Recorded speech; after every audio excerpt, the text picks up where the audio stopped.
CM DKShi ವಿರುದ್ಧ ಕೇಂದ್ರ ಸಚಿವ ಎಚ್ಡಿಕೆ ಮತ್ತೆ ಟಾಕ್ ವಾರ್ ಅನ್ನು ಶುರು ಮಾಡಿದ್ದಾರೆ. ಹೊಸ ಸಿಎಂ ಬಂದ ಮೇಲೆ ರಾಜ್ಯದ ಜನರ ಕಿವಿಗೆ ಹೂ ಇಡುವಂತಹ ಕೆಲಸ ಆಗ್ತಿದೆ ಅನ್ನುವಂತಹ ಆರೋಪ ಮಾಡ್ತಾ ಇದ್ದಾರೆ. ಇದಕ್ಕೂ ಮುನ್ನ ವಿಧಾನಸಭೆಯಲ್ಲಿ ಕಿವಿಗೆ ಹೂ ಇಟ್ಕೊಂಡು ಓಡಾಡಿದ್ರು. ಆದ್ರೆ ಈಗ ಅವರೇ ರಾಜ್ಯದ ಜನರ ಕಿವಿಗೆ ಹೂವನ್ನ ಇಡ್ತಾ ಇದ್ದಾರೆ ಅಂತ ಹೇಳಿ ಕುಮಾರಸ್ವಾಮಿ ಅವರು ಮಾಡ್ತಿರುವಂತಹ ಆರೋಪ ಇದು.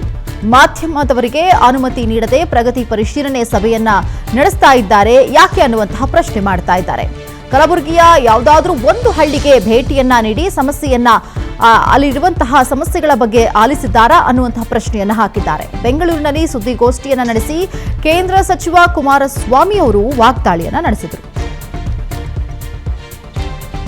ಮುಖ್ಯಮಂತ್ರಿಗಳು ಬಂದ ಮೇಲೆ ಅವರ ಪ್ರತಿದಿನದ ಕಾರ್ಯವೈಖರಿಗಳನ್ನು ಗಮನಿಸ್ತಾ ಇದ್ದೇವೆ. ಅವರ ನಡವಳಿಕೆಗಳು ನೋಡಿದ್ರೆ ಪ್ರತಿನಿತ್ಯ ಯಾರ್ಯಾರಿಗೆ ಕಿವಿಗೆ ಹೂ ಮುಡಿಸ್ತಾರೋ ಗೊತ್ತಿಲ್ಲ. ಯಾಕೆಂದ್ರೆ ಕಿವಿಗೆ ಹೂ ಮುಡ್ಕೊಂಡೇ ಇದ್ದಂತ ಸರ್ಕಾರದ ವಿರುದ್ಧ ಹೋರಾಟ ಮಾಡ್ಕೊಂಡ್ ಬಂದಂತವ್ರು. ಅವರ ಪ್ರತಿದಿನದ ಕಾರ್ಯಚಟುವಟಿಕೆಗಳು ಹೇಳಿಕೆಗಳನ್ನು ನೋಡಿದಾಗ ಆ ಹಿಂದೆ ಹೂ ಮುಡ್ಕೊಂಡು ವಿಧಾನಸಭೆಗೆ ಭಾಗವಹಿಸಿದ್ರಲ್ಲ ಕಾಂಗ್ರೆಸ್ ನಾಯಕರುಗಳು, ಈಗ ಆ ಹೂ ಅದನ್ನ ತೆಗೆದು ಆ ಹೂವನ್ನ ಈಗ ಯಾವ್ಯಾವ ಕರ್ನಾಟಕದ ಕನ್ನಡಿಗರ ಮೇಲೆ ಹಾಕ್ಲಿಕ್ಕೆ ಹೊರಟಿದ್ದಾರೋ ಅನ್ನೋದು ನನಗೆ ಒಂದು ರೀತಿಯ ಆತಂಕ, ಅನುಮಾನವೂ ಪ್ರಾರಂಭ.